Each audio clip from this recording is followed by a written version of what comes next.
Alors, voilà. Et maintenant, rejoignons Jean Fournier, notre chef de bureau, qui, cette fois-ci, n'est pas confortablement assis à son bureau. Il est plutôt devant notre bureau de l'École de technologie supérieure, oui. Et ça, c'est tout proche, là. C'est même pas à 2 kilomètres d'ici, n'est-ce pas, Jean? Absolument, Patrick. On parle d'à peu près une vingtaine de minutes, là. Moi, je suis venu en botte, donc c'est le temps que ça a pris.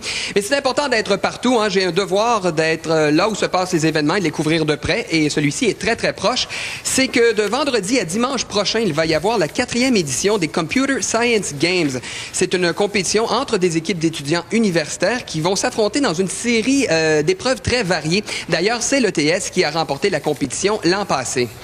As-tu des détails, mon cher Jean, sur la nature des épreuves?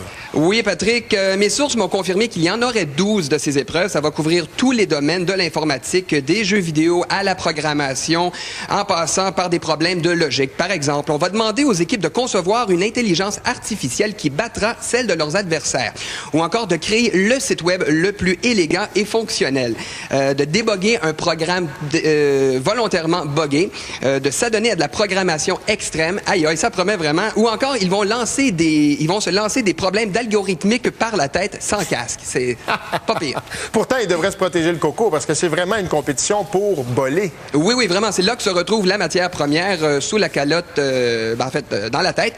C'est des bolets, bien sûr, qui vont y participer. Il va y avoir vraiment un mesurage de neurones. Mais tout de même, il y a quand même certaines disciplines ou certaines épreuves qui sont moins informatiques. On parle des épreuves sportives ou encore un tournoi de jeux vidéo.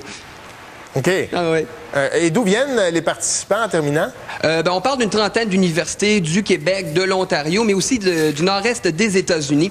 D'ailleurs, on va même attribuer des points à l'équipe ayant le mieux fraternisé avec les autres équipes. Alors, Dieu sait que les nerds ont besoin de plus de social, et c'est un peu ça aussi le but de la compétition, s'amuser entre informaticiens. D'ailleurs, en terminant, j'imagine qu'on peut aller assister à ça si on est curieux? Sûrement, les curieux pourront sûrement y assister. Merci.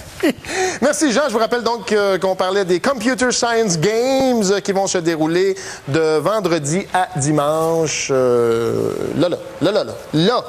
Voilà, c'est ce qui conclut l'actualité. Merci, oui, Jean. Et c'est fantastique, hein, l'Internet.